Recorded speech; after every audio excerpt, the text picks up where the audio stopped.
Isang nakabibinging tunog ng pumipiglas na goma sa semento. Iyon ang unang nagparehistro sa isip ni Ara. Kasunod nito ay ang isang mabilis na anino, isang malaking itim na anino na tila isang halimaw na handang manakmal. Ang kanyang puso ay biglang umakyat sa kanyang lalamunan, tinatadyakan ang kanyang mga tadyang na parang isang nakakulong na ibon.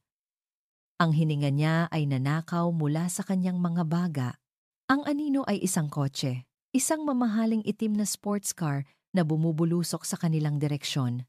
At sa gitna ng daan, nakatayo ang maliit na figura ni Maya, ang kanyang pamangkin, na natulala habang hawak ang tumilapong bola. Maya, ang sigaw ni Ara ay parang punyal na humiwa sa maalikabok na hangin ng Tagaytay.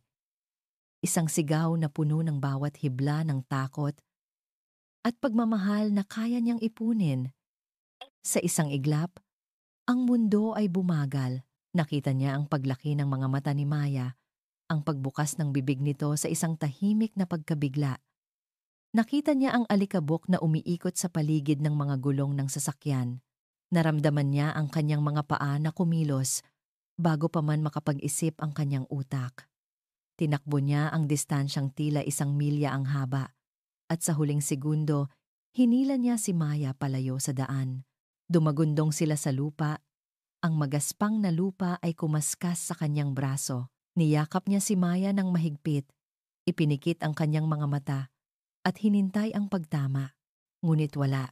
Tanging ang nakatutulig na katahimikan na sinundan ng ugong ng isang makapangyarihang makina. Dahan-dahan, iminulat ni Ara ang kanyang mga mata. Ang itim na kotse ay nakahinto ilang pulgada lamang mula sa lugar kung saan sila nakatayo kanina. Ang amoy ng nasusunog na goma ay tumusok sa kanyang ilong. Nanginginig ang kanyang buong katawan. Sinuri niya si Maya mula ulo hanggang paa. Okay ka lang ba? May masakit ba sa'yo, anak? Umiling si Maya. Ang mga mata ay nanlalaki pa rin sa takot. Ang maliliit na kamay ay mahigpit na nakakapit sa damit ni Ara. Nang makumpirma niyang ligtas ang bata, ang matinding takot na naramdaman ni Ara ay biglang nag-apoy at naging purong galit. Isang nagngangalit na apoy na sumunog sa bawat ugat sa kanyang katawan. Bumukas ang pinto ng kotse. Isang lalaki ang lumabas. Matangkad, nakasuot ng mamahaling damit na hindi nababagay sa simpleng kalsadang iyon. At may suot na salamin sa mata na nagtatago sa kanyang mga mata ngunit hindi sa mapanghamak na ngisi sa kanyang mga labi. Hoy! Sigaw ni Ara. Ang boses niya ay nanginginig sa galit habang tumatayo at inilalagay si Maya sa kanyang likuran. Ano sa tingin mo ang ginagawa mo? Karerahan ba itong kalsada? Tinaasan lang siya ng kilay ng lalaki. Dahan-dahang tinanggal ang kanyang salamin. Ang mga mata nito ay madilim at walang anumang bakas ng pagsisisi. Miss, kung tinuruan mo lang sana ang bata na huwag maglaro sa gitna ng kalsada, hindi sana tayo aabot sa ganito. Ang kanyang kalmadong boses at mapagmataas na tono ay parang gasolina na ibinuhos sa apoy ni Ara. Walang hiya ka!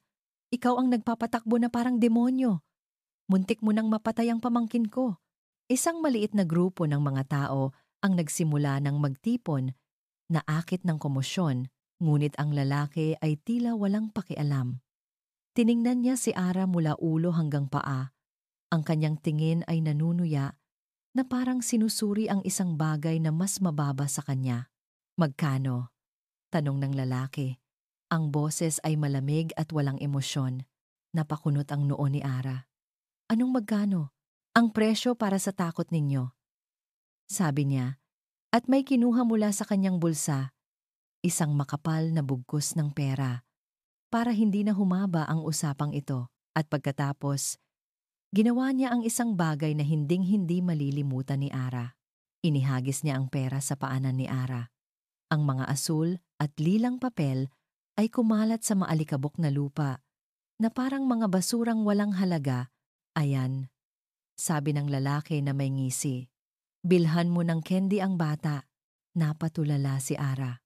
Ang hangin ay tila nawala sa kanyang paligid. Ang insulto ay mas matalas pa sa anumang pisikal na sakit. Ang bawat piraso ng perang iyon sa lupa ay isang sampal sa kanyang pagkatao, isang sampal sa kanyang pagmamahal para kay Maya. Ang kanyang mga kamay ay ikinuyom sa magkabilang gilid. Ang galit niya ay naging isang malamig at matigas na bato sa kanyang dibdib. Hindi nabibili ng pera mo ang buhay, sir. At lalong hindi nito nabibili ang respeto. Tumawa ang lalaki. Isang tawang walang kagalakan. Lahat ay may presyo, miss. Hindi mo lang siguro alam kung magkano ang sayo. Bago pa man makasagot si Ara, isang mahinang tunog ang pumutol sa tensyon. Ang tunog ng isang bintana ng kotse na dahan-dahang bumababa. Sa likod ng sports car, may isa pang sasakyan, isang mas malaki, mas marangyang itim na sedan na may tinted na mga bintana. Ang bintana sa likuran ay bumaba at sa loob ay nakaupo ang isang matandang babae. Ang kanyang buhok ay perpektong nakaayos, ang kanyang damit ay eleganteng-elegante, at ang kanyang mukha ay parang isang maskarang gawa sa yelo malamig, matigas, at nagpapakita ng hindi matitinag na kapangyarihan. Hindi nagsalita ang matandang babae. Tiningnan lang niya ang eksena ang kanyang aroganteng apo, ang nagkalat na pera sa lupa, at si Ara, na nakatayo roon na parang isang mandirigma, nanginginig ngunit hindi sumusuko. Ang tingin ng matanda ay tumagal kay Ara, isang mahaba, masusing pagtingin na tila tumatagos sa kanyang kaluluwa. Pagkatapos ng tila isang kawalang hanggan, bumukas ang pinto ng sedan. Dahan-dahang lumabas ang matandang babae. Ang bawat galaw ay may bigat ng awtoridad. Lumakad siya palapit. Ang kanyang mga mamahaling sapatos ay hindi pinapansin ang alikabok sa kalsada. Tumayo siya sa pagitan ni Ara at ng lalaki. Tumingin muna siya sa kanyang apo na may bahagyang pagkadismaya bago ibinaling ang kanyang buong atensyon kay Ara. Mayroon kang pambihirang tapang, iha, sabi ng matandang babae. Ang kanyang boses ay kalmado ngunit may diin na tila kayang magpatigil ng mga alon. Tinitigan niya si Ara ng diretso sa mata. Mayroon akong alok para sa iyo. Ang mga salitang iyon ay nanatiling nakabitin sa hangin, mas mabigat pa kaysa sa alikabok na pinalipad ng magarbong kotse. Mayroon akong alok para sa iyo. Hindi nakakilos si Ara. Ang galit na kanina'y nag-aalab sa kanyang dibdib ay bahagyang humupa, napalitan ng matinding pagdududa. Sino ang babaeng ito? At anong klase ng alok ang ibibigay niya sa isang taong kagaya niya? Sa gitna ng kalsada, matapos muntikang masagasaan ang kanyang pamangkin, ang lalaking nagngangalang Marco ay napabuntong hininga na lang, tila naiinis sa buong sitwasyon. Lola, let's just go. Nag-aaksaya lang tayo ng oras dito. Manahimik ka, Marco? Sagot ng matandang babae. Ang boses ay hindi lumakas pero sapat na para patahimikin ang kanyang apo. Ibinalik niya ang kanyang tingin kay Ara. Hindi ito ang tamang lugar para pag-usapan ang bagay na ito. May kinuha siyang isang card mula sa kanyang handbag at iniabot sa isang bodyguard na kanina patahimik na nakatayo sa gilid. Lumapit ang bodyguard kay Ara. Bukas, 10:00 na umaga, ipakita mo lang ang card na ito sa guard, sabi ng matandang babae na ngayon ay kilala na ni Ara bilang Doña Elara Villena. Base sa nakaukit na pangalan sa card. Pagkatapos noon, tumalikod na siya at pumasok sa kanyang sedan na para bang walang nangyari. Sumunod naman si Marco. Naghagis ng huling mapanuyang tingin kay Ara bago isara ang pinto ng kanyang sports car. Sa isang iglap, ang dalawang mamahaling sasakyan ay umalis na. Nag-iwan ng ulap ng alikabok at ang nagkalat na pera sa lupa. Kinabukasan, natagpuan ni Ara ang kanyang sarili na nakatayo sa harap ng isang napakalaking gate na bakal. Ang gate pa lang ay mas malaki at mas matibay na kaysa sa buong bahay niya. Sa likod nito ay isang mansyon na tila kinuha mula sa isang pelikula, isang palasyo na napapaligiran ng perpektong hardin. Hindi niya alam kung bakit siya pumunta. Siguro dahil sa kuryosidad o siguro dahil sa isang maliit, desperadong bahagi ng kanyang puso na umaasang may magandang idudulot ito. Nanginginig niyang iniabot ang card sa guwardya. Matapos ang isang mabilis na tawag sa telepono, Ang malaking gate ay dahan-dahang bumukas na parang nag-aanyaya sa kanya sa ibang mundo. Habang naglalakad siya sa mahabang driveway, pakiramdam niya ay lumiliit siya sa bawat hakbang. Ang mansyon ng mga Villena ay hindi lang isang bahay. Ito ay isang pahayag ng kapangyarihan. Bawat bintana, bawat haligi, ay sumisigaw ng yaman na hindi niya kayang isipin. Sa loob, sinalubong siya ng isang katulong at dinala sa isang malaking silid-aklatan. Nakaupo si Doña Elara sa likod ng isang malaking mesa, mukhang isang reyna sa kanyang trono.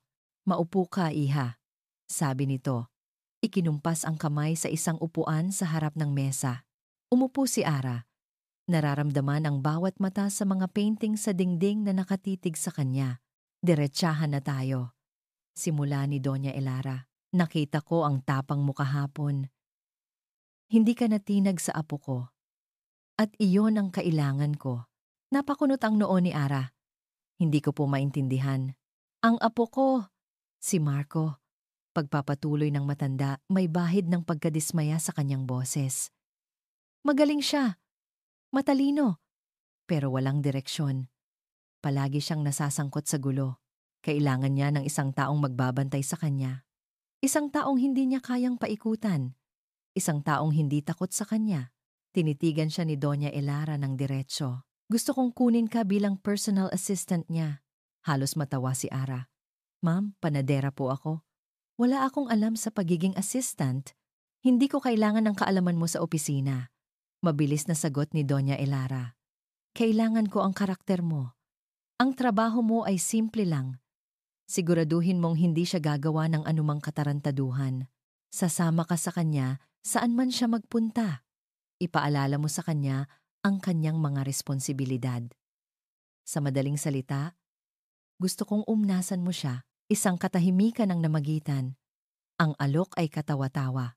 Paano niya, isang ordinaryong babae, babantayan ang isang mayaman at aroganteng lalaki na malinaw na kinasusuklaman siya? Hindi ko po yata kaya. 50,000 pesos a month. Ang mga salita ay parang bombang sumabog sa loob ng silid. Napatigil si Ara sa pagsasalita. 50,000? Iyon ay higit pa sa kinikita niya sa kanyang maliit na panaderya sa loob ng kalahating taon. Biglang, isang imahe ang pumasok sa kanyang isip, ang puting pader ng isang ospital, ang mahinang tunog ng mga makina, ang mukha ng kanyang ina na nakahiga sa kama, unti-unting nanghihina, at ang mga salita ng doktor na umalingaw-ngaw sa kanyang tainga.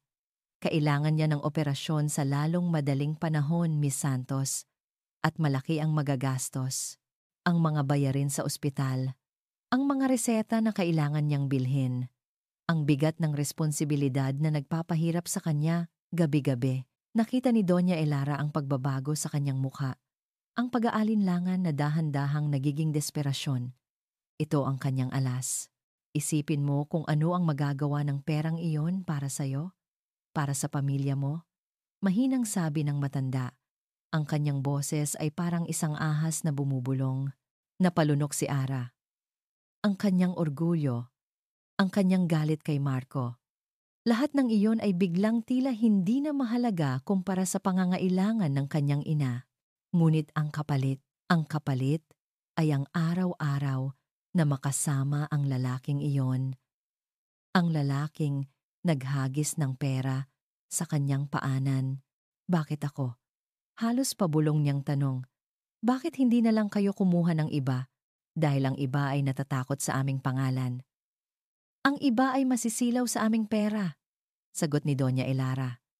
"Ikaw, nakita ko sa mga mata mo kahapon. Galit, oo, pero hindi takot. Kailangan ko iyon." Bago pa man makasagot si Ara, bumukas ang pinto ng silid-aklatan. Pumasok si Marco, mukhang bagong gising, ang buhok ay magulo pa. Natigilan siya nang makita si Ara na nakaupo roon.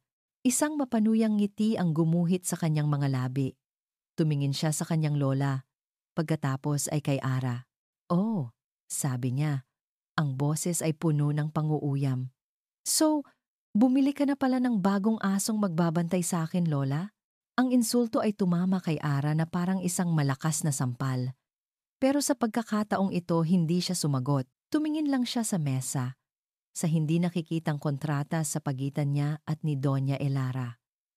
Naramdaman niya ang pagtimbang ng kanyang pagpipilian, ang kanyang dignidad laban sa buhay ng kanyang ina. Huminga siya ng malalim, isang hiningang tila nagmula pa sa kaibuturan ng kanyang kaluluwa. Tumingin siya kay Doña Elara. Ang kanyang mga mata ay matatag kahit na ang kanyang puso ay nadudurog. Tinatanggap ko po. Isang maliit, matagumpay na ngiti ang sumilay sa labi ni Doña Elara. Mabuti, tumayo ang matanda. May isa pa palang kondisyon. Isang huling detalye sa ating kasunduan. Nag-angat ng tingin si Ara. Isang biglaang kaba ang gumapang sa kanyang dibdib. Dahil ang trabaho mo ay bantayan siya 24 na oras bawat araw, sabi ni Doña Elara. Ang kanyang boses ay pinal at walang puwang para sa anumang argumento. Kailangan mong tumira dito, sa mansyon, simula ngayon. Inis. Iyon ang salitang paulit-ulit na tumatakbo sa isip ni Marco, habang pinagmamasdan niya ang babaeng nagngangalang Ara na inaayos ang iilang gamit nito sa isang guest room. Guest room na napakalaki. Kumpara sa kung saan man ito nakatira, sigurado siya roon. Isang bagong aso. Iyon lang ang tingin niya kay Ara.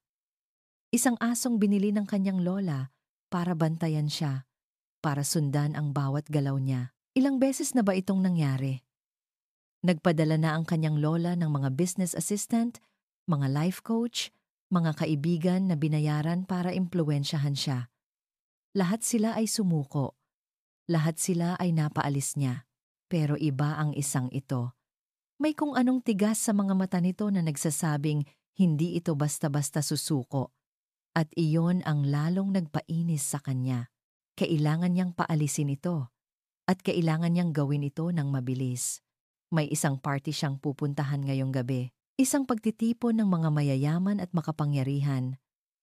Ang perpektong lugar para ipakita kay Ara Santos kung saan siya lulugar. Magbihis ka, sabi niya. Ang boses ay malamig at walang anumang emosyon. Nakatayo siya sa may pintuan ng kwarto nito. May pupuntahan tayo. Hindi lumingon si Ara. Hindi kasama sa kontrata ko ang sumama sa mga party mo, ang sabi ni Lola. Babantayan mo ako 24 na oras, sagot ni Marco. Isang mapanuyang ngiti ang gumuhit sa kanyang labi. Pupunta ako sa isang party. Kaya kung gusto mong gawin ang trabaho mo, sasama ka. Maliban na lang kung gusto mong masira ang kontrata, sa unang araw mo pa lang, naramdaman niya ang pagtigil nito sa pag-aayos. Sa wakas, lumingon ito at nakita niya muli ang apoy sa mga mata nito. Saan ang party? Malalaman mo, sabi niya. Pinadala ko na ang damit mo. Isuot mo. Tumalikod na siya bago pa man ito makasagot. Ang damit na pinadala niya ay isang bagay na kinuha mula sa closet ng isa sa mga dati niyang fling. Isang damit na masyadong maikli, masyadong makintab, at masyadong magarbo. Isang damit na idinisenyo para sa isang babaeng gustong makuha ang atensyon ng lahat. Ang eksaktong kabaligtaran ng simpleng blusa at pantalon na suot ni Ara. Inaasahan niyang tatanggi itong isuot. O kung isusuot man niya, magmumukha siyang katawa-tawa. Sa parehong paraan, panalo siya. Pero nang bumaba si Ara mula sa kanyang kwarto makalipas ang isang oras, natigilan si Marco. Suot niya ang damit. At hindi siya mukhang katawa-tawa. Oo, halatang hindi ito ang estilo niya. Ngunit sa halip na magmukhang desperada, nagmukha siyang hindi komportable, pero determinado. Tinaas niya ang kanyang buhok sa isang simpleng bon at ang tanging palamuti sa kanya ay ang matigas na ekspresyon sa kanyang mukha. May bahagyang kirot ng pagkadismaya sa dibdib ni Marco. Hindi ito ang inaasahan niya. Tara na, sabi niya. Mas naging magaspang ang kanyang boses. Ang party ay ginanap sa isang penthouse sa Makati. Ang musika ay malakas, ang mga ilaw ay nakakasilaw, at ang hangin ay puno ng amoy ng mamahaling pabango at alak. Lahat ay nakangiti, pero alam ni Marco na karamihan sa mga ngiting iyon ay peke. Ipinakilala niya si Ara sa lahat bilang aking bagong assistant. Binigyan niya ng diin ang salitang assistant, isang paraan para ipaalala sa lahat lalo na kay Ara ang kanyang posisyon. Marco, darling, isang babae na may pulang damit ang lumapit at kumapit sa braso niya. Si Tiffany, anak ng isa sa mga business partner ng kanyang lola. Sino ang kasama mo? Bago? Tiningnan ni Tiffany si Ara mula ulo hanggang paa, isang tinging puno ng paghamak. Si Ara, simpleng sagot ni Marco, nagagalak sa nangyayari. Ito na ang simula. Ang assistant ko. Oh, sabi ni Tiffany. Ang kanyang ngiti ay hindi umabot sa kanyang mga mata. Nice to meet you. Sa buong gabi, sinadya ni Marco na iwan si Ara sa isang sulok habang nakikipag-usap siya sa kanyang mga kaibigan. Nakikita niya ito mula sa malayo. Nakatayong mag-isa. Halatang hindi sanay sa ganitong klaseng lugar. Bawat minuto na lumilipas, inaasahan niyang makikita ang pagkatalo sa mukha nito. Inaasahan niyang lalapit ito sa kanya at sasabihing gusto na niyang umuwi. Pero hindi. Nanatili itong nakatayo roon, tuwid ang likod. Naramdaman ni Marco na lalo siyang naiinis. Ang pagkakataon ay dumating nang si Tiffany ay may hawak na isang baso ng red wine. Nagbigay si Marco ng isang maliit na senyas gamit ang kanyang mga mata.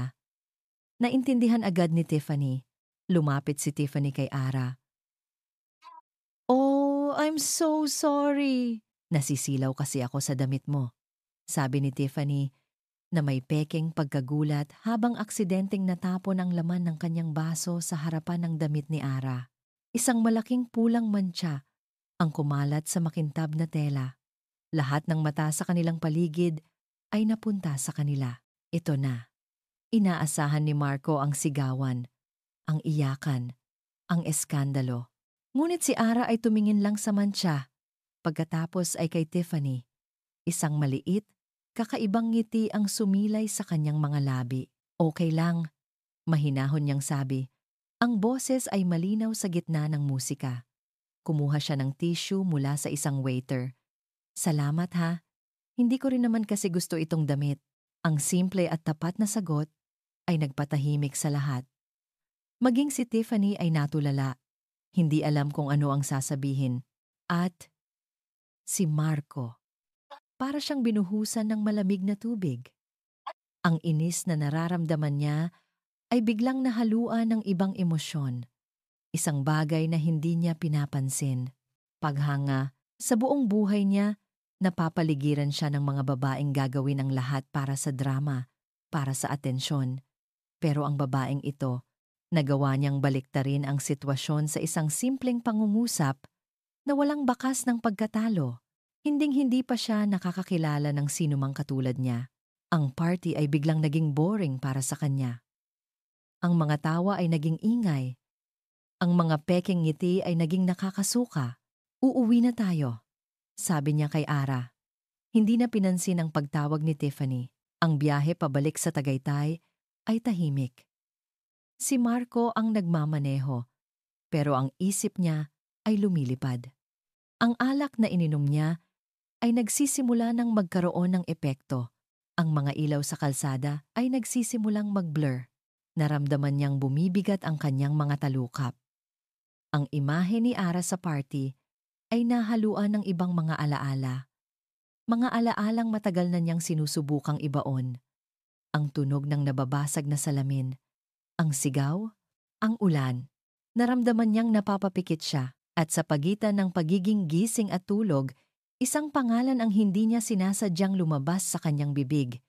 Isang pabulong, puno ng pagsisisi na matagal nang nakakulong sa kanyang dibdib. Ana. Sorry. Sa kanyang pagod at lasing na isip, hindi niya lubos na naproseso ang reaksyon ni Ara. Nakita lang niya sa gilid ng kanyang mga mata ang biglaang paninigas nito. Sa kinauupuan, nakita niya ang paglaki ng mga mata nito sa dilim, nakatitig sa kawalan na para bang nakarinig ito ng isang multo.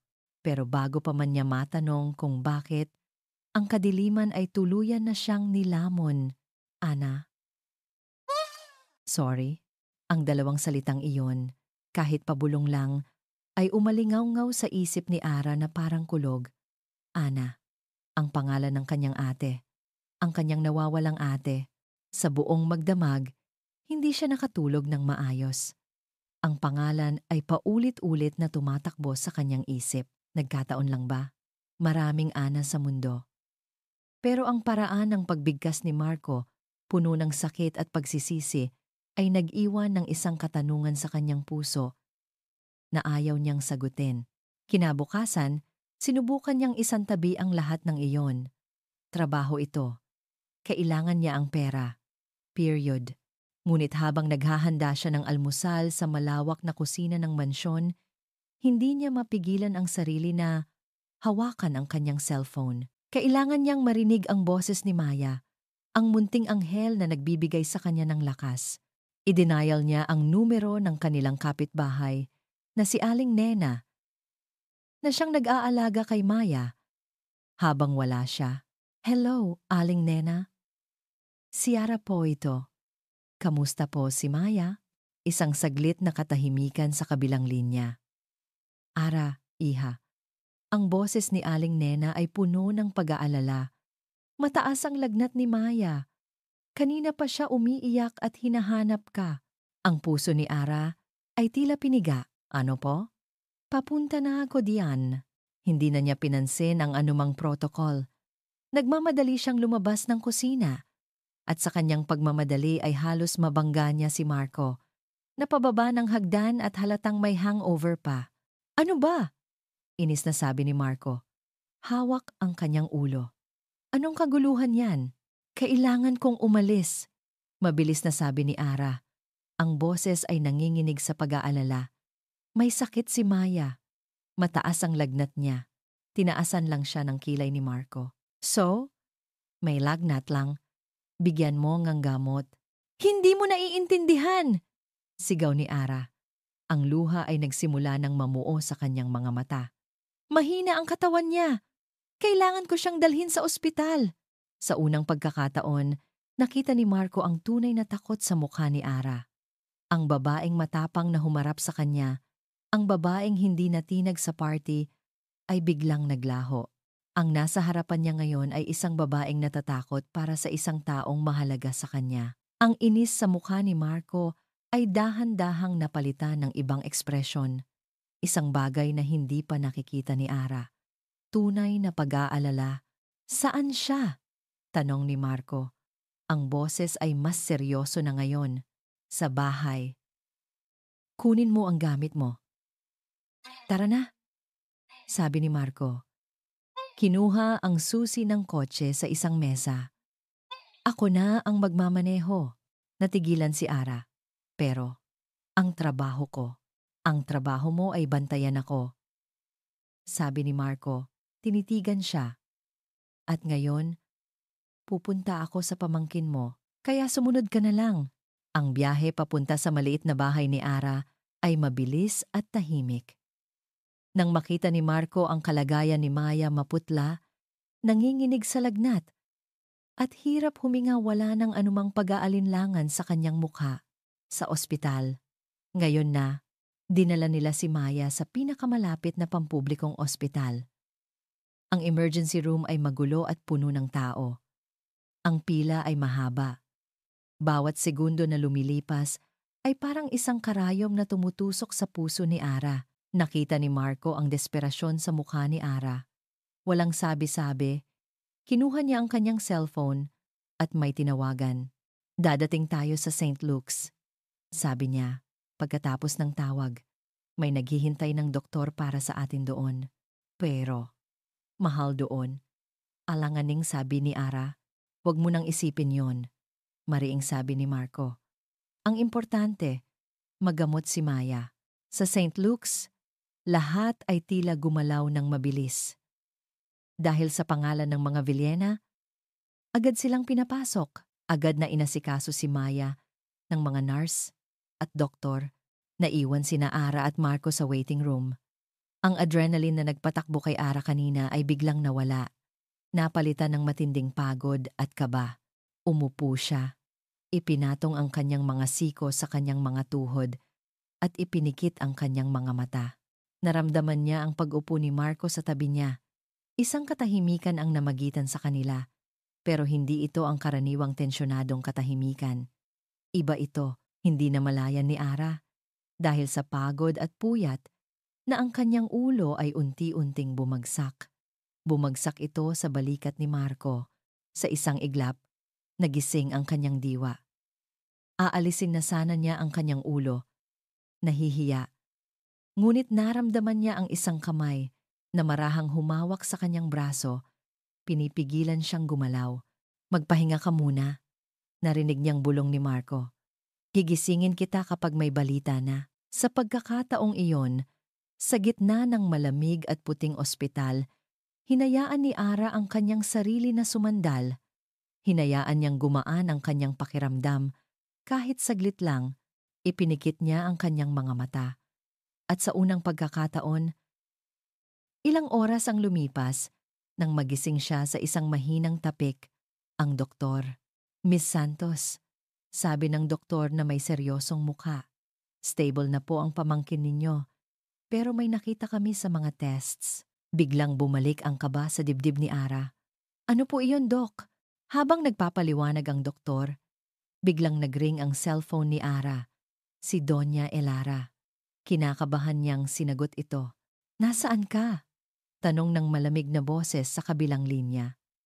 Nakarating sa akin na dinala mo ang apo ko sa ospital. Opo. Kasi po. Huwag mong gamitin ang bata para makuha ang simpatya ng apo ko, Ara. Bumalik ka dito kapag maayos na ang lahat. At tandaan mo kung saan ka lulugar. Ang tawag ay naputol. Ang kaunting init na naramdaman ni Ara kanina ay biglang naglaho, napalitan ng lamig ng katotohanan. Isa lang siyang empleyado, Miss Santos. Ulit ng doktor, napansin ang kanyang pagkatulala. Ibinalik ni Ara ang kanyang atensyon sa doktor. Ang puso niya ay kumakabog. Pasensya na po, Dok. Ano po ulit yon? Huminga ng malalim ang doktor. May butas sa puso si Maya, hindi ito malala dati. Pero lumalaki. Kailangan niya ng operasyon sa lalong madaling panahon. Ang mundo ni Ara ay gumuho. Operasyon? Magkano po? Magkano po ang aabutin? Tiningnan siya ng doktor ng may simpatya. Malaki ang gastos, Miss Santos. Aabutin ng daan-daang libo. Siguro, kalahating milyon o higit pa. Kalahating milyon. Ang sahod niyang 50,000 kada buwan ay biglang naging parang mga barya. Kahit na magtrabaho siya para sa mga Villena sa loob ng 1 taon, hindi pa rin niya ito mapag-iipunan. Napatitig siya sa kawalan. Ang bigat ng buong mundo ay nasa kanyang mga balikat. Ang alok ni Doña Elara, na dati tila isang biyaya, ay isa na ngayong kulungan na walang labasan. Narinig ni Marco ang lahat. Nakatayo siya sa may pasilyo. Hindi kalayuan sa waiting room ng ospital. Narinig niya ang bawat salita ng doktor, ang butas sa puso, ang pangangailangan para sa operasyon, at ang presyong nakakabit dito. Kalahating milyon. Nakita niya kung paano gumuho ang mundo sa mga mata ni Ara. Ang babaeng palaban ay biglang naging marupok na salamin, handa nang mabasag anumang oras. May kung anong kumirot sa dibdib ni Marco. Isang pamilyar na damdamin awa, pero may kasama itong bago. Isang hindi maipaliwanag na pagnanais na protektahan ito. Pero bago pa siya makakilos, narinig niya ang pag-uusap nila ng kanyang lola sa telepono. Ang malamig at matalim na mga salita ni Doña Elara ay parang yelo na bumalot sa anumang init na nagsisimulang mabuo sa pagitan nila ni Ara. Huwag mong gamitin ang bata para makuha ang simpatya ng apo ko. Napakuyom si Marco ng kanyang mga kamao. Ito ang laro ng kanyang lola. Isang laro ng pera at kapangyarihan. At sa larong iyon, si Ara ay isa lamang piyesa. Kaya nanatili siyang tahimik. Tinulungan niyang ayusin ang mga papeles sa ospital. Ginamit ang kanyang pangalan para masigurong komportable si Maya, pero hindi niya binanggit ang tungkol sa pera. Hindi niya alam kung bakit. Siguro Dahil ayaw niyang isipin ni Ara na isa lang siyang extension ng kanyang lola. O siguro dahil ang paghagis ng pera sa problema ay eksakto ang ginawa niya noong una silang nagkita, isang bagay na pinagsisisihan niya ngayon kahit hindi niya ito aminin. Isang hapon, ilang araw matapos mailabas si Maya sa ospital, ipinatawag siya ni Doña Elara sa opisina nito. At tulad ng inaasahan, nandoon din si Ara, tahimik na nakatayo sa isang sulok. Marco, apo, simula ni Doña Elara. Ang boses ay malambing ngunit alam ni Marco ang bakal sa ilalim nito. May hapunan tayo mamaya, kasama ang mga Ortega. Isang napakahalagang business partner. Tumango lang si Marco. Alam niyang may patibong na kasama ito. Isasama nila ang kanilang unica hija, si Clarice, pagpapatuloy ng matanda, habang bahagyang sumusulyap kay Ara. Maganda, matalino, nag-aral sa Switzerland. Perpekto para sa'yo. Ito na, ang laro. Tumingin si Marco kay Ara, nananatiling walang ekspresyon, nakatitig sa sahig, at syempre, kailangan mong isama ang iyong assistant. Dagdag ni Doña Elara. Binibigyan ng diin ang huling salita para matuto siya kung paano kumilos sa mga ganitong okasyon. Ang insulto ay malinaw, pero tumango lang si Ara. Naiinis si Marco. Naiinis siya sa kanyang lola sa pagiging manipulative nito at naiinis siya kay Ara sa pagiging sunod-sunuran. Nasaan na ang babaeng sumigaw sa kanya sa gitna ng kalsada? Dumating ang gabi. Ang hapunan ay ginanap sa isang mamahaling restaurant kung saan ang presyo ng isang plato ay katumbas na ng isang buwang sahod ni Ara. Si Clarice Ortega ay eksakto tulad ng inaasahan ni Marco. Maganda, perpekto ang pananamit, at ang ngiti ay tila hindi nawawala sa kanyang mukha. Pero para kay Marco, ang lahat ng iyon ay parang isang magandang painting na walang kaluluwa. Marco, it's so nice to finally have dinner with you, sabi ni Clarice. Ang boses ay matamis na parang pulot. Idinikit niya ang kanyang sarili sa tabi ni Marco. Talaga ba? Sagot ni Marco. Ang boses ay bored. Ang kanyang mga mata ay palihim na hinahanap si Ara, na nakaupo sa kabilang dulo ng mesa sa tabi ng iba pang mga assistant. Sa buong hapunan, si Doña Elara ay walang tigil sa pagpuri kay Clarice. Si Clarice ay mahusay sa pagpapatakbo ng kanilang kumpanya. Manang-mana sa kanyang ama. O kaya naman, tingnan mo ang alahas na suot ni Clarice, napakagandang tingnan. Mayroon siyang napakagandang taste. Sa bawat papuri, sumusulyap si Doña Elara kay Ara, na tahimik lang na kumakain o nagkukunwaring may tinitingnan sa kanyang cellphone. Ikaw, Marco, ano ang masasabi mo sa taste ni Clarice? Tanong ng matanda, diretsyong nakatingin sa kanya. Ito na ang pagkakataon para sundin ang gusto ng kanyang lola. Isang simpleng pagsang-ayon lang at tapos na. Pero habang nakatingin siya kay Clarice, ang nakita niya ay ang refleksyon ng sarili niya nakakulong sa isang gintong hawla. At nang tumingin siya kay Ara, nakita niya ang apoy na pilit nitong itinatago. Isang mapaglarong ngiti ang sumilay sa labi ni Marco. Maganda, sabi niya. Pero kung taste lang ang pag-uusapan. Huminto siya, hinahayaan ang tensyon na bumalot sa mesa. Mas maganda ang taste ng assistant ko. Si Ara, isang nakabibinging katahimikan. Si Clarice ay natigilan, ang ama niya ay napaubo. At si Doña Elara, nakita ni Marco ang isang malamig na kislap sa mga mata nito. Si Ara naman ay biglang nag-angat ng tingin. Sa isang segundo, nakita ni Marco ang isang bagay sa mga mata nito, isang kislap ng, pasasalamat, pagkalito, pagkatapos ng hapunan, habang nasa sasakyan na sila pauwi. Ang katahimikan ay mas mabigat pa kaysa dati. Si Ara ay nakatingin lang sa bintana, hindi nagsasalita. Tahimik ka yata. Basag ni Marco sa katahimikan. Hindi ka ba nag-enjoy sa palabas? Hindi lumingon si Ara. Wala akong pakialam sa mga nangyari kanina. Trabaho ko lang na samahan ka. Sigurado ka? Tanong ni Marco. Isang mapanuyang ngiti ang gumuhit sa kanyang mga labi habang dahan-dahan niyang itinabi ang kotse sa isang madilim na bahagi ng kalsada. Pinatay niya ang makina. Biglang bumaling si Ara sa kanya. May pag-aalala sa mukha. Bakit tayo huminto? Hindi siya sinagot ni Marco. Inalis niya ang kanyang seatbelt at dahan-dahang inilapit ang kanyang mukha sa kanya. Napasandal si Ara sa pinto ng kotse. Walang matakasan. Ang espasyo sa pagitan nila ay biglang naging napakaliit, napakainit. Nakikita niya ang mabilis na pagtaas at pagbaba ng dibdib nito. Nagseselos ka ba, Ara? Bulong ni Marco. Ang kanyang hininga ay dumadampi sa mukha nito. Hindi! Mabilis niyang sagot. Pero ang kanyang boses ay bahagyang pumiyok. Ngumiti si Marco. Hinuli niya ang mga mata nito gamit ang kanyang tingin. Ang bawat tibok ng kanyang puso ay isang malakas na dagundong sa kanyang dibdib. Inilapit pa niya ang kanyang bibig sa tainga nito. Sapat na para maramdaman nito ang init at ibinulong niya ang mga salitang alam niyang mag-iiwan dito ng gabi na puno ng tanong. Huwag kang mag-alala, sabi niya. Ang kanyang boses ay mababa at puno ng kahulugan. Hindi siya ang gusto kong makasama. Huwag kang mag-alala. Hindi siya ang gusto kong makasama. Ang mga salitang iyon ay parang multo na sumunod kay Ara hanggang sa kanyang silid.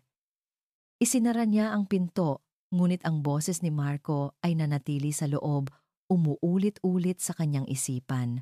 Ang init ng hininga nito sa kanyang tainga. Ang kislap sa mga mata nito sa dilim ng kotse. Lahat ay malinaw pa rin. Ano ang ibig sabihin noon? Pinaglalaruan lang ba siya nito? Isa na namang paraan para inisin siya, para ipakita kung sino ang may kontrol. Napahawak siya sa kanyang dibdib. Ang kanyang puso ay tumitibok ng napakabilis. Isang halo ng kaba, pagkalito, at isang emosyon na ayaw niyang pangalanan. Isang maliit mapanganib na kislap ng pag-asa. Bigla, ang kanyang pag-iisip ay pinutol ng malalakas na boses mula sa ibaba. Sigawan. Isang galit na sigaw mula kay Marco at isang malamig, kontroladong tugon mula kay Doña Elara. Hindi niya maintindihan ang mga eksaktong salita, pero ang galit sa kanilang mga boses ay sapat na para magpatayo ng balahibo sa kanyang braso. Narinig niya ang malakas na kalabog ng isang bagay na nabasag, sinundan ng isang mas malakas na sigaw ni Marco. Pagkatapos, ang nakabibinging tunog ng pagsara ng pinto. Sumilip si Ara sa bintana ng kanyang kwarto. Kasabay ng unang patak ng ulan, nakita niya si Marco na nagmamadaling pumasok sa kanyang sports car. Ang makina ay umugong na parang isang sugatang hayop bago ito humarurot paalis sa driveway at nawala sa dilim ng gabi. At pagkatapos, ang ulan ay bumuhos ng malakas. Isang oras ang lumipas, 2. Ang ulan ay lalong lumalakas. Hinahampas ang mga bintana ng mansyon na parang galit na kamao. Si Ara ay hindi mapakali. Paikot-ikot siya sa kanyang kwarto. Trabaho niya na bantayan ito. Pero higit pa roon, may kung anong bahagi sa kanya ang tunay na nag-aalala. Lasing ito kanina sa party. At ngayon, galit na galit itong umalis sa gitna ng isang malakas na bagyo. Hindi na niya natiis. Kailangan niyang malaman kung ligtas ito. Dahan-dahan siyang lumabas ng kwarto. Ang mansyon ay tahimik na ngayon na para bang ang sigawan kanina ay isa lang masamang panaginip. Kinausap niya ang isa sa mga driver ng pamilya. Nagdahilang may kailangan siyang bilhin na gamot. Saan po tayo, ma'am? Tanong ng driver. Hindi alam ni Ara.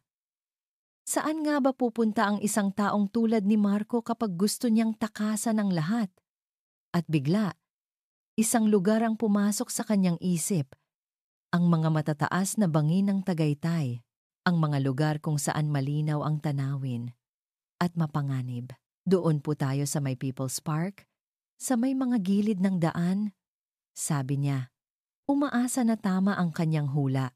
Habang binabagtas nila ang madulas at madilim na kalsada. Lalong lumalakas ang kabog sa kanyang dibdib. Ang bawat kidlat na gumuguhit sa kalangitan ay nagpapakita ng mga puno na yumuyuko sa hangin. Ito ay isang gabi na hindi dapat may nagmamaneho. At doon, sa gilid ng isang bangin, nakita niya ito, ang itim na sports car. Nakaparada ng mapanganib malapit sa dulo ng kalsada. "Dito na lang po!" Mabilis niyang sabi sa driver. Bumaba siya ng sasakyan at agad siyang binasa ng malakas na ulan. Ang lamig ay tumagos hanggang sa kanyang mga buto, ngunit hindi niya ito ininda. Ang kanyang mga mata ay nakatuon sa isang anino na nakatayo sa dulo ng bangin, ilang hakbang lang mula sa tiyak na kamatayan. Si Marco. Dahan-dahan siyang lumapit. Ang malakas na hangin ay halos itulak siya patalikod. Narinig niya ang kanyang sigaw. Isang sigaw na puno ng sakit na halos hindi marinig dahil sa ugong ng bagyo. "Kasalanan ko ang lahat." Ang sigaw na iyon ay tumagos sa puso ni Ara. Nanginginig. Nilapitan niya ito. Hinawakan niya ang braso nito. Basang-basa ito at nanginginig. Hindi niya alam kung dahil sa lamig o sa alak. Lumingon si Marco. Ang kanyang mga mata ay nanlalabo at puno ng isang emosyon na hindi pa nakikita ni Ara sa kanya. Desperasyon. "Ara?" Bulong niya. "Marco, umuwi na tayo." Pakiusap ni Ara. Ang kanyang boses ay nanginginig. "Delikado dito." Umiling si Marco. Isang mapait na tawa ang kumawala sa kanyang mga labi. "Delikado? Ito ang nararapat sa akin." Tumingin siya sa madilim na kawalan sa ibaba ng bangin. May isang babae. "Ay niya dito." Sinira ko ang buhay niya. Sinira ko ang lahat. Ang kanyang mga salita ay pira-piraso. Nabubulol dahil sa alak at sakit. Hindi alam ni Ara kung ano ang sasabihin. Kaya ginawa niya ang tanging bagay na alam niya. Niyakap niya ito. Mahigpit. Naramdaman niya ang panginginig ng buong katawan nito. Naramdaman niya ang bigat ng isang problemang hindi niya maintindihan. Sa yakap na iyon, sa gitna ng malakas na ulan, tumingala si Marco sa kanya. Ang kanyang mukha ay ilang pulgada na lang mula sa kanya. Nakita niya ang bawat patak ng ulan na dumadaloy sa pisngi nito. Nakita niya ang sakit sa mga mata nito. At pagkatapos, ginawa niya ang isang bagay na nagpatigil sa mundo ni Ara. Hinawakan niya ang kanyang mukha gamit ang dalawang kamay at hinalikan siya. Hindi ito isang maginoong halik. Ito ay isang halik na puno ng desperasyon, galit, at isang matinding pangangailangan na kumapit sa isang bagay sa kahit ano para hindi siya malunod. Ito ay magaspang, basa, at may lasa ng alak at ulan. Sa isang iglap, natigilan si Ara, ngunit habang nararamdaman niya ang sakit at kalungkutan sa halik na iyon, naramdaman din niya ang sarili niyang tumutugon. Itinaas niya ang kanyang mga kamay at hinawakan ang basang-basa nitong damit. Hinahayaan ang sarili na maging angkla nito sa gitna ng bagyo. Ang halik ay isang saglit na pagtakas, isang pagsabog ng damdamin sa gitna ng kaguluhan. Nang sa wakas ay maghiwalay sila, pareho silang humihingal, nakatitig lang sila sa isa't isa. Ang ulan ay patuloy na bumubuhos sa kanilang paligid. Walang salitang namutawi, hindi na kailangan. Ang biyahe pabalik sa mansyon ay tahimik. Ang tanging maririnig ay ang tunog ng windshield wipers at ang malakas na pagtibok ng puso ni Ara. Nang huminto sila sa harap ng malaking pinto, bumaba sila ng kotse, basang-basa at nanginginig sa lamig. Binuksan ni Marco ang pinto at sa kanilang pagpasok, ang liwanag mula sa loob ay tumama sa kanila, nakatayo sa gitna ng grand foyer, na parang isang reynang naghihintay sa kanyang mga alipin. Si Doña Elara Villena. Ang kanyang mukha ay walang emosyon, ngunit ang kanyang mga mata ay nag-aapoy sa isang malamig na galit. Tiningnan niya ang kanilang basang-basang damit, ang kanilang magulong itsura. Ang kanyang tingin ay huminto kay Ara. Lumakad siya palapit. Dahan-dahan. Bawat hakbang ay mabigat. Huminto siya sa harap mismo ni Ara at sa isang mabilis, matalas na galaw na hindi inaasahan ni Ara, itinaas ni Doña Elara ang kanyang kamay. Isang malakas na sampal ang dumapo sa pisngi ni Ara. Ang tunog nito ay umalingaw-ngaw sa tahimik na mansyon. Naramdaman ni Ara ang hapdi, ngunit mas masakit pa ang mga salitang kasunod nito. Lumagpas ka na sa limitasyon mo, sabi ni Doña Elara. Ang bawat salita ay parang yelo. Ang tunog ng sampal ay parang isang putok ng baril sa gitna ng katahimikan ng mansyon. Sa isang iglap, ang lahat ng alak sa sistema ni Marco ay biglang naglaho. Napalitan ng isang malamig at matalas na galit. Nakita niya ang pamumula ng pisngi ni Ara. Nakita niya ang pagkabigla at sakit sa mga mata nito bago ito mabilis na yumuko. Itinatago ang kanyang mukha na parang isang nasaktang hayop na naghahanap ng mapagtataguan. At sa sandaling iyon, isang bagay sa loob ni Marco ang nabali. Isang pader na matagal nang nakatayo ay biglang gumuho. "Tama na, Lola," sigaw niya. Ang kanyang boses ay umalingamngaw sa foyer. Mas malakas at mas matatag kaysa dati. Mabilis siyang humakbang. Itinayo ang kanyang sarili sa pagitan ng kanyang lola at ni Ara, na parang isang pader na gawa sa laman at buto. Tinaasan siya ng kilay ni Doña Elara. Hindi natinag. Ito ay usapin ng pamilya Marco.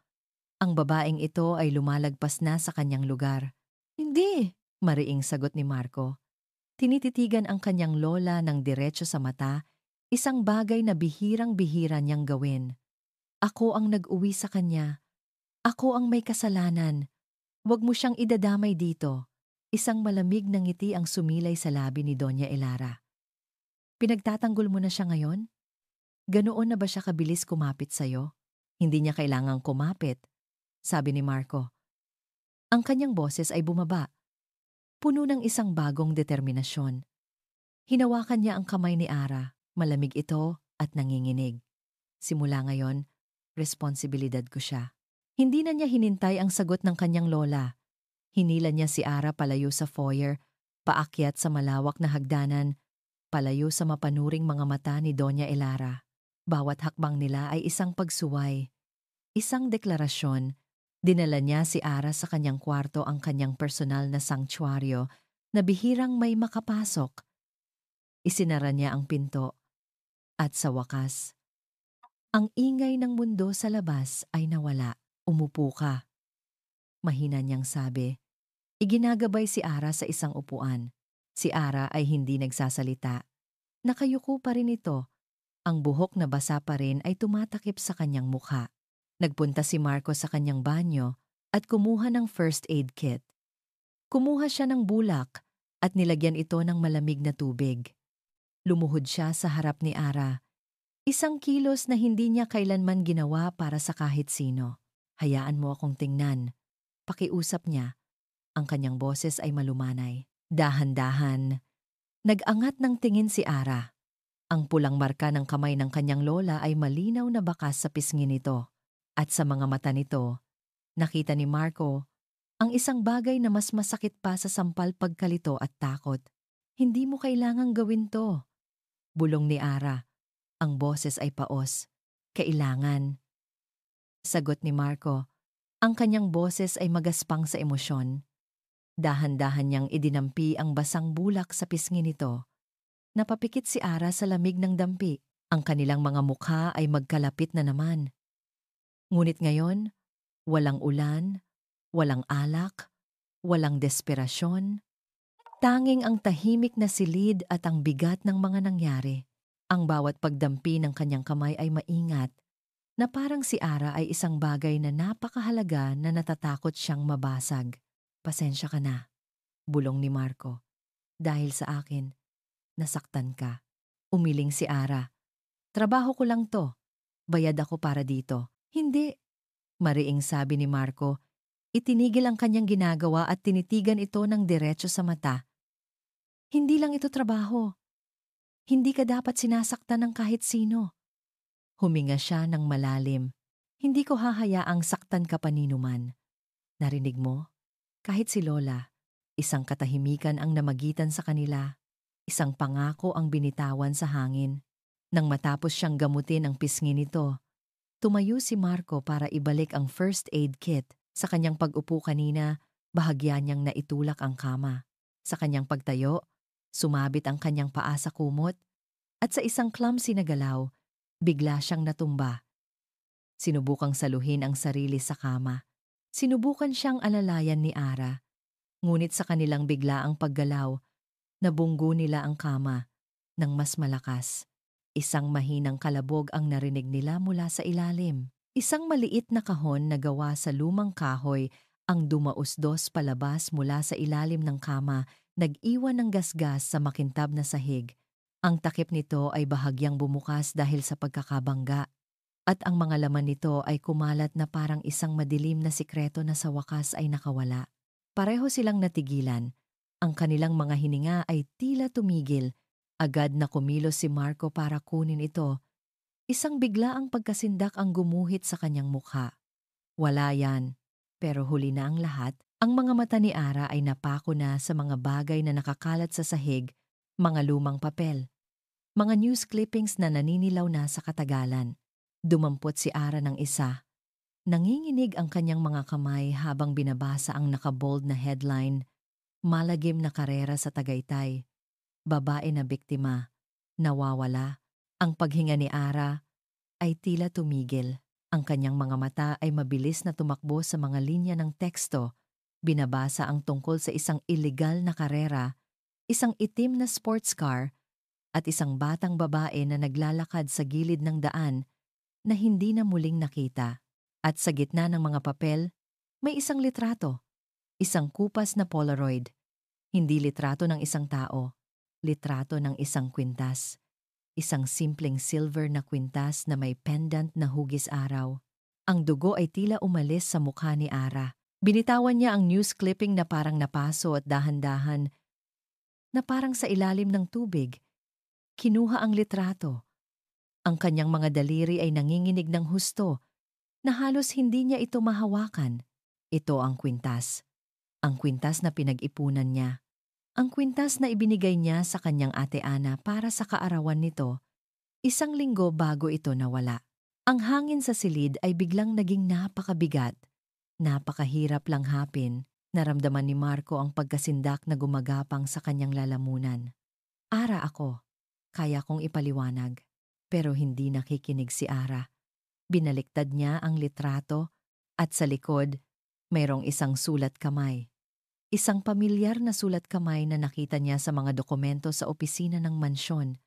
Ang sulat kamay ni Marco, 2 salita, at isang maikling parirala. Isang mensahe sa sarili na puno ng kahulugan, ebidensya. Itago hanggang kailanganin, dahan-dahan, dahan-dahan, na parang sa isang masamang panaginip. Inangat ni Ara ang kanyang tingin mula sa litrato patungo sa mukha ni Marco. Ang lalaking kagagaling lang sa paghalik sa kanya sa gitna ng bagyo. Ang lalaking nangakong poprotektahan siya. Ngunit ang nakikita niya ngayon ay hindi isang tagapagtanggol. Ang nakikita niya ay isang estranghero. Isang estrangherong may madilim na mga mata na puno ng pagkasindak. Isang estrangherong may hawak sa susi ng pinakamadilim na kabanata ng kanyang buhay. Ano? Ano ito? Bulong ni Ara. Ang kanyang boses ay halos hindi marinig. Parang isang dahon na tinatangay ng hangin. Ngunit sa katahimikan ng silid, ang tanong ay umalingaw-ngaw na parang isang sigaw. Ikaw? Sabi ni Ara. Ang kanyang boses ay nagsimulang manginig sa isang emosyon na hindi niya makontrol. Galit, puot, at isang matinding, nakalulunod na sakit.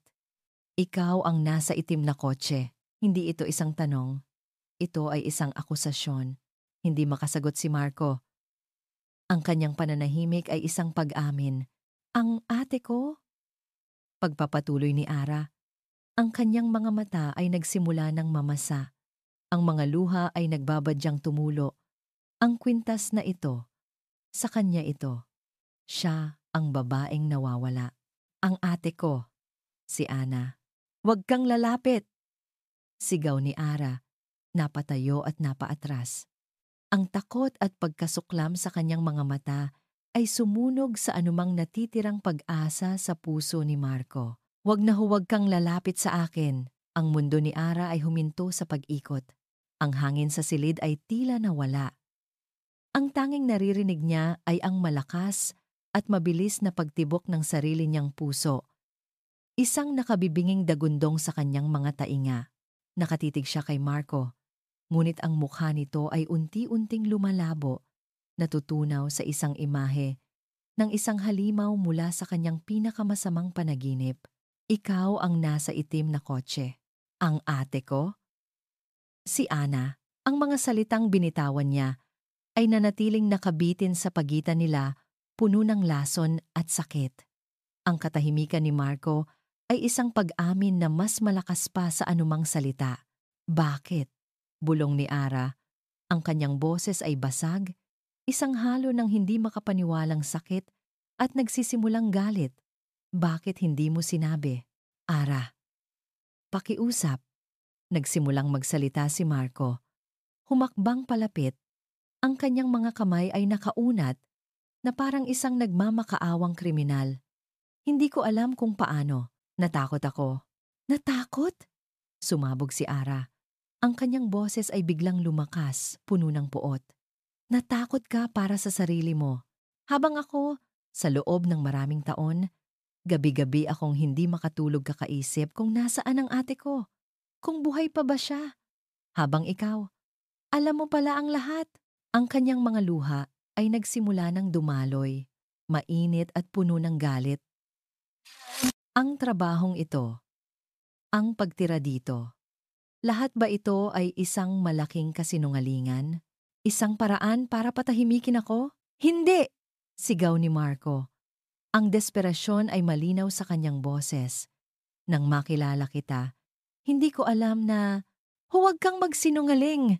Ang kanilang sigawan ay pinutol ng isang marahan ngunit makapangyarihang pagbukas ng pinto. Pumasok si Doña Elara Villena sa silid. Hindi siya nagmamadali. Ang bawat hakbang niya ay kalmado at may layunin.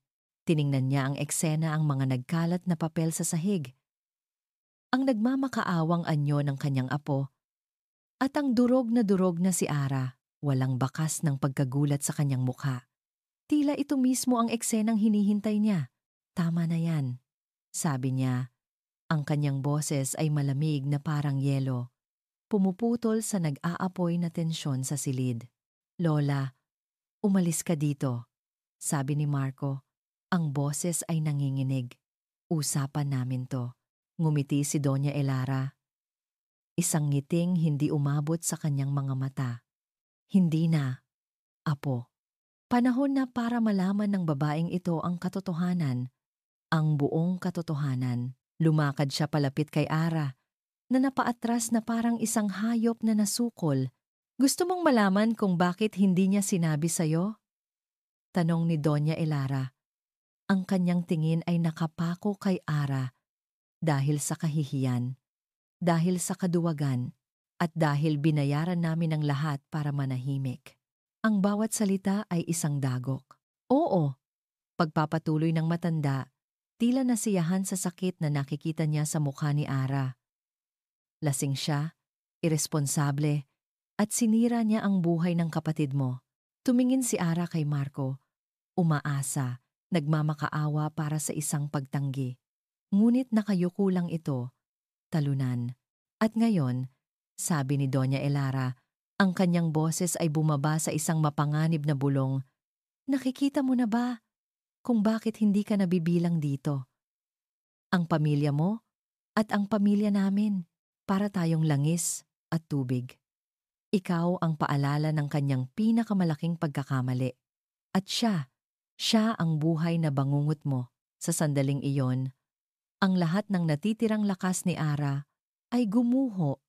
Ang sakit ay naging isang dalisay. Nagngangalit na puot. Tumingin siya kay Marco. Ang mukha na minsan niyang tinitigan nang may paghanga, ang mga matang nagsimula siyang pagkatiwalaan. Ang mga labing humalik sa kanya sa gitna ng ulan. Lahat ng iyon ay nagbago.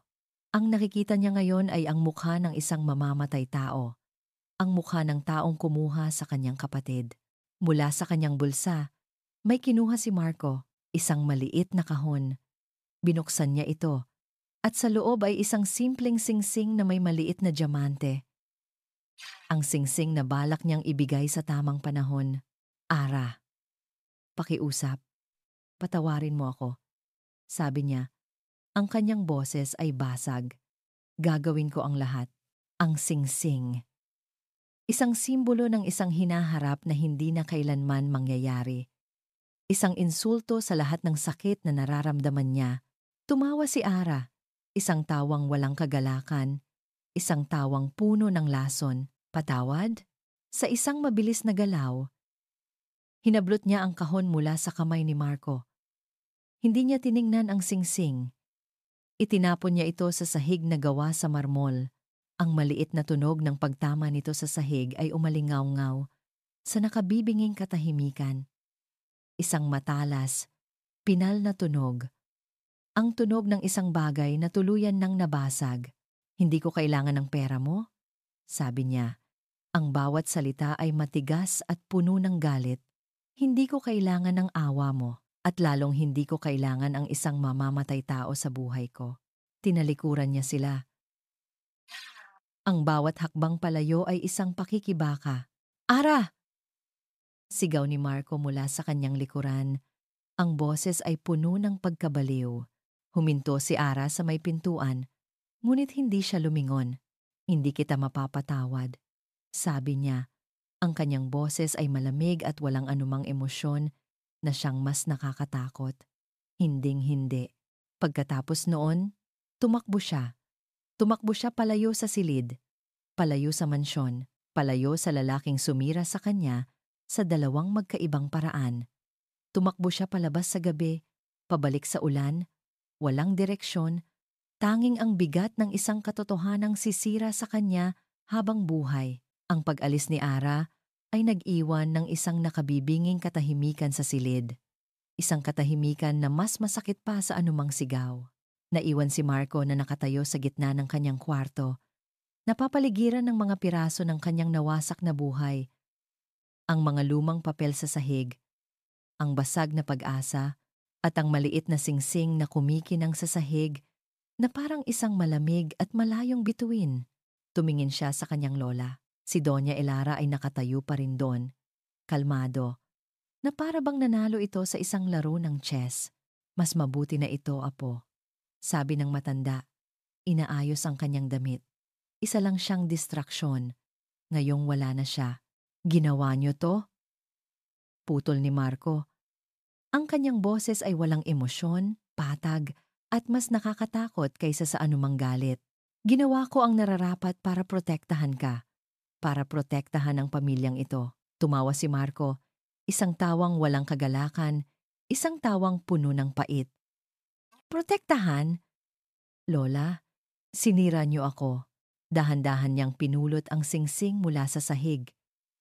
Hindi niya ito tiningnan bilang isang alahas, kundi bilang isang simbolo ng lahat ng mali sa kanyang buhay. Sa buong buhay ko, tinakpan ng pera niyo ang lahat ng pagkakamali ko, sabi niya. Tinititigan ang kanyang lola, ng diretso sa mata.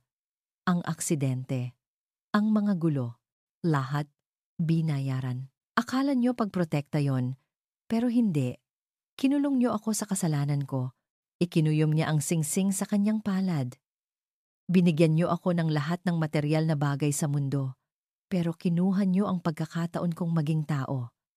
Ang pagkakataon kong magbayad para sa mga kasalanan ko. Marco, tapos na ako, Lola, sabi niya. At sa unang pagkakataon sa kanyang buhay, nakita ni Doña Elara ang isang pinal na desisyon sa mga mata ng kanyang apo. Ang rebeldeng bata ay wala na. Ang nasa harapan niya ay isang lalaking tuluyan ng nasira. Kinuha na ng pera niyo ang lahat sa akin. Tumalikod siya at naglakad palabas ng silid. Iniwan ang kanyang lola na natitigilan at ang singsing na mahigpit na hawak sa kanyang kamay. Hindi siya natulog ng gabing iyon. Sa halip na tawagan ang kanyang mga kaibigan o maghanap ng alak, ginugol niya ang magdamag sa harap ng kanyang computer. Gumawa siya ng mga tawag, hindi sa mga abogado ng pamilya, kundi sa mga pribadong investigador. Ibinigay niya ang lahat ng impormasyong alam niya, ang petsa, ang lugar, ang deskripsyon ni Ana Santos. Ginamit niya ang yaman na dati kanyang kinasusuklaman para sa iisang layunin. Kinabukasan, umalis siya ng mansyon bago pa man magising ang lahat. Umuulan na naman, na parang ang langit ay nakikidalamhati sa kanya. Ang una niyang pinuntahan ay hindi isang bar o isang resort. Dumiretso siya sa presinto ng pulisya sa Tagaytay. "Nandito po ako para sumuko," sabi niya sa desk sergeant. Ang kanyang boses ay kalmado at matatag. Ang pulis ay tumingin sa kanya. Pagkatapos ay sa kanyang mamahaling damit at napakunot ang noo. Habang naghihintay siya, ang kanyang cellphone ay walang tigil sa pag-ring. Ang abogado ng pamilya, ang kanyang lola. Hindi niya sinagot ang mga ito. Pinatay niya ang kanyang cellphone. Sa wakas, pinutol na niya ang mga tali. Ikinuwento niya ang lahat. Ang karera, ang pagiging lasing, ang aksidente. Hindi niya tinago ang anumang detalye. Sa bawat salitang lumalabas sa kanyang bibig, nararamdaman niya ang isang bigat na unti-unting nawawala sa kanyang mga balikat. Pagkatapos ng kanyang testimonya at sa tulong ng impluwensya ng kanyang pangalan, pinayagan siyang umuwi pansamantala habang nagsisimula ang formal na investigasyon. Ngunit hindi siya umuwi sa mansyon. May isa pa siyang kailangang gawin. Nagtungo siya sa maliit na panaderya ni Ara. Gabi na at sarado na ito, ngunit may isang maliit na ilaw na nakabukas sa loob, sa may bintana ng maliit na apartment sa itaas. Alam niyang nandoon ito. Huminto siya sa kabilang kalsada, nakatayo sa ilalim ng ulan. Dala niya ang isang malaking brown na folder. Nasa loob nito ang lahat ng nahanap ng kanyang mga investigador sa loob lamang ng isang araw. Mga medical records mula sa isang maliit na klinika, mga testimonya ng mga testigo na binayaran para manahimik noon, at isang pangalan ng isang remote na provincial hospital kung saan huling nakita ang isang babaeng walang pagkakakilanlan na tumutugma sa description ni Ana. Gusto niyang kumatok.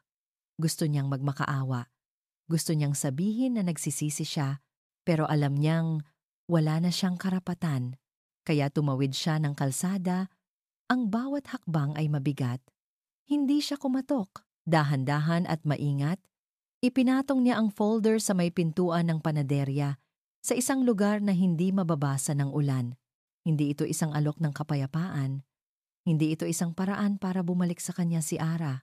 Ito ay isang pagbabayad sala. Ang pagbibigay ng katotohanang matagal na niyang ipinagkait. Tiningnan niya ang folder sa huling pagkakataon. Pagkatapos ay ang bintana sa itaas. Sa isang iglap, inakala niyang nakita niya ang isang anino na gumalaw, pero hindi na niya hinintay. Tumalikod siya at nagsimulang maglakad palayo, papalubog sa dilim at sa walang tigil na buhos ng ulan. Ang kanyang likod ay nakayuko. Hindi dahil sa ulan, kundi dahil sa bigat ng kanyang pagsisisi. Wala siyang patutunguhan, walang plano. Ang alam lang niya, ito ang unang hakbang. Ang unang hakbang sa isang mahaba at madilim na daan tungo sa pagbabayad ng kanyang mga kasalanan. Sa loob ng apartment, narinig ni Ara ang mahinang tunog sa labas. Dahan-dahan siyang sumilip sa bintana at nakita ang papalayong anino ng isang lalaki sa gitna ng ulan. Isang pamilyar na anino. May kung anong nag-udyok sa kanya na bumaba. Binuksan niya ang pinto ng kanyang panaderya at doon, sa kanyang paanan, nakita niya ang isang malaking brown na folder. Nanginginig niyang kinuha ito. At habang tinitingnan niya ang folder, biglang nagring ang kanyang cellphone. Isang hindi rehistradong numero. Nag-aalangan. Sinagot niya ito. "Hello?" Isang mahinang tunog ng paghinga sa kabilang linya. Pagkatapos, isang boses. Isang boses na halos hindi na niya matandaan, ngunit nakaukit sa kaibuturan ng kanyang kaluluwa. Mahina, nag-aalinlangan, ngunit pamilyar. "Ara, ikaw ba yan?" Ang boses sa kabilang linya ay mahina, nag-aalinlangan. Ngunit para kay Ara, ito ay isang himig na matagal na niyang inaasam na marinig. Isang himig na nakaukit sa kanyang kaluluwa. "Ate Ana?" Bulong ni Ara. Ang kanyang mga kamay ay nanginginig habang mahigpit na hinahawakan ang cellphone at ang brown na folder. Ang buong mundo niya ay tila huminto sa pag-ikot at nakasentro na lamang sa boses na iyon. Hindi ko maalala lahat, sabi ng boses, may halong pagkalito. Pero ang pangalan mo, Ara, at ang boses mo, pamilyar. Ang mga luha ay malayang dumaloy sa mga pisngi ni Ara. Ngunit sa pagkakataong ito, hindi dahil sa sakit. Ito ay mga luha ng isang pag-asang matagal nang nawala. Binuksan niya ang folder. Sa loob, nakita niya ang pangalan ng isang ospital sa isang malayong probinsya. "Nasaan ka, ate?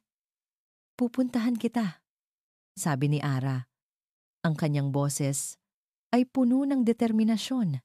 Ang biyahe papunta sa probinsya ay ang pinakamahaba at pinakakakabang biyahe sa buhay ni Ara. Bawat kilometrong tinatakbo ng bus ay parang isang hakbang palapit sa isang panaginip na natatakot siyang maging isang bangungot. Nang sa wakas ay marating niya ang ospital, isang simpleng gusali na malayo sa karangyaan ng St. Luke's, sinalubong siya ng isang doktor. Ipinaliwanag sa kanya ang lahat.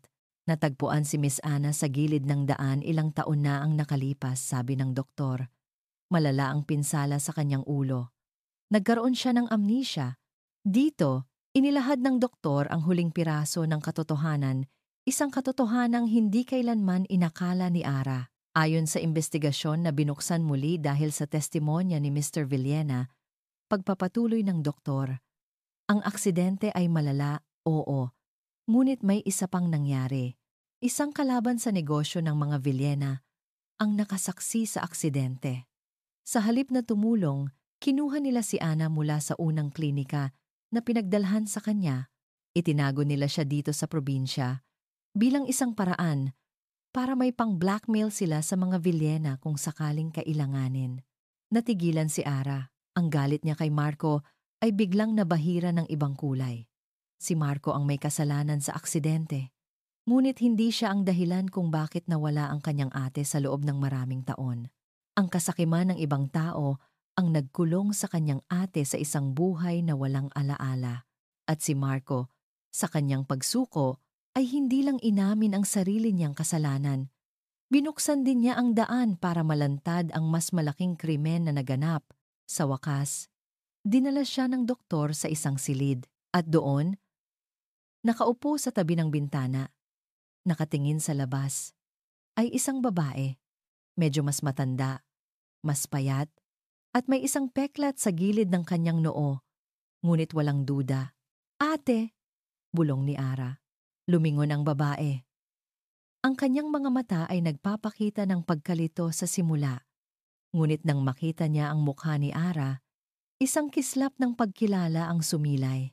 Hindi pagkilala ng isip, kundi pagkilala ng puso. Tumayo siya. Naglakad si Ara palapit, at sa gitna ng maliit na silid ng ospital, ang magkapatid na matagal na pinaghiwalay ng tadhana ay muling nagyakap. Walang salitang namutawi, tanging ang mga hikbi at ang pakiramdam ng pagiging buo muli. Makalipas ang ilang buwan, ang araw ay sumikat ng maliwanag sa Tagaytay. Nakatayo si Ara sa labas ng isang malaking gate. Hindi gate ng mansyon, kundi gate ng city jail. Kasama niya si Maya, na mahigpit na hawak ang kanyang kamay. Dahan-dahang bumukas ang gate. Isang lalaki ang lumabas, mas payat, mas simple ang pananamit, ngunit ang mga mata ay mas malinaw, mas payapa. Ang arogansya ay wala na. Napalitan ng isang malalim na pasasalamat at pagsisisi. Si Marco. Ang sentensya niya ay nabawasan dahil sa kanyang kooperasyon sa paglutas ng kaso ng kidnapping laban sa kalaban ng kanilang pamilya. Nang makita niya si Ara at Maya na naghihintay, huminto siya. Ang kanyang mga mata ay napuno ng luha. Hindi siya makapaniwala. "Ara," tumakbo si Maya palapit sa kanya. "Tito Marco," niyakap ng bata ang kanyang binti. Lumuhod si Marco at niyakap si Maya ng mahigpit. Pagkatapos, tumingala siya kay Ara. Ang kanyang mga mata ay nagtatanong, umaasa. Lumapit si Ara. "Tara na," sabi niya. Isang maliit na ngiti sa kanyang mga labi. "Umuwi na tayo." Pag-uwi, Isang salitang may bagong kahulugan para sa kanilang lahat. Ang kanilang bahay ay hindi ang mansyon. Ito ay ang maliit na apartment sa itaas ng panaderya. Si Ana ay nakatira na rin doon. Dahan-dahang binubuo ang kanyang mga alaala sa tulong ng pagmamahal ng kanyang pamilya. Ang operasyon ni Maya ay naging matagumpay. Salamat sa isang anonymous donation sa ospital na alam ni Ara kung kanino nanggaling. Isang hapon, habang abala sila sa paggawa ng bibingka, may isang itim na sedan na huminto sa harap ng kanilang panaderya. Bumaba mula rito si Doña Elara Villena. May dalang ka ba? Sinalubong siya ni Ara. Ngunit ang babaeng nasa harap niya ngayon ay iba na. Ang dating matigas na ekspresyon ay napalitan ng isang bakas ng pagod at pagsisisi. Ara, sabi ng matanda. At sa unang pagkakataon, binigkas nito ang kanyang pangalan ng may respeto. May iniabot itong isang maliit na kwaderno, recipe book ng pamilya namin. Ang paborito ni Marco nung bata pa siya. Natigilan si Ara. Patawarin mo ako, iha, sabi ni Doña Elara. Ang boses ay mahina. Nabulag ako sa kagustuhan kong protektahan ng aking apo. Hindi ko nakita na sinasakal ko na pala siya. Tumango lang si Ara. Isang pagtanggap na hindi na nangailangan ng maraming salita. Ang huling eksena ay hindi naganap sa isang mamahaling restaurant o sa isang grand ballroom. Naganap ito sa maliit at mainit na kusina ng panaderya ni Ara. Ang hangin ay puno ng matamis na amoy ng nilulutong bibingka. Si Ana, na may ngiti na sa kanyang mga labi, ang naghahalo ng batter. Si Maya ay naglalagay ng keso sa ibabaw. At si Marco, na nakasuot ng apron na may mantsa ng harina, ang siyang nag-aasikaso ng mga uling. Lumapit si Ara sa tabi ni Marco, pinunasan ng kaunting harina sa kanyang pisngi. Ngumiti si Marco sa kanya, isang ngiting totoo at puno ng pagmamahal. Tiningnan ni Ara ang kanyang paligid. Ang kanyang ate, ang kanyang pamangkin, ang lalaking minahal niya, natutunang kamuhian, at ngayon ay natutunan ng patawarin at mahalin muli. Isang pamilyang hindi perpekto. Isang pamilyang binuo mula sa mga basag na piraso ng nakaraan, ngunit isang pamilyang buo, totoo, at sa wakas, maligaya. Habang nagtatawanan sila, sa mesa, malapit sa bintana, may isang puting sobre, nakararating lang sa pamamagitan ng mail. Walang pangalan ng nagpadala. Nang buksan ito ni Ara mamaya, ang tanging laman nito ay isang litrato. Isang litrato nilang apat, masayang nagtatawanan sa loob ng panaderya. Isang litratong kinunan mula sa malayo, mula sa kabilang kalsada ng isang taong hindi nila kilala. At dito nagtatapos ang kwento ni na Ara at Marco. Mula sa kaibuturan ng aming puso, maraming salamat sa inyong walang sawang pagsubaybay at pagmamahal. Ang pagsulat sa kwento ni na Ara at Marco ay isang paglalakbay na puno ng iba't ibang emosyon. Kasama ninyo kaming tumawa, umiyak, nagalit, at umasa. Bawat kabanata ay isang piraso ng pusong aming inialay. Sapagkat ang tunay na pag-ibig ay hindi tungkol sa paghahanap ng isang taong perpekto. Ito ay tungkol sa pagyakap sa isang taong hindi perpekto, sa paghilom ng mga sugat ng nakaraan, at sa pagpili na magpatawad. Ang kwento nila ay isang paalala na gaano man kadilim ang gabi, laging may pag-asang dala ang bawat pagsikat ng araw. Kaya naman, nais naming marinig ang inyong boses. Aling bahagi ng kwento ang pinakatumatak sa inyong puso? Ano ang aral na baon ninyo mula sa paglalakbay ni na Ara at Marco? Ibahagi po ninyo ang inyong mga saloobin sa comment section. Bawat isa ay mahalaga sa amin. Hanggang sa muli nating pagkikita sa susunod na kwento ng pag-ibig at pag-asa, nagmamahal, Kwentong Puso, TV.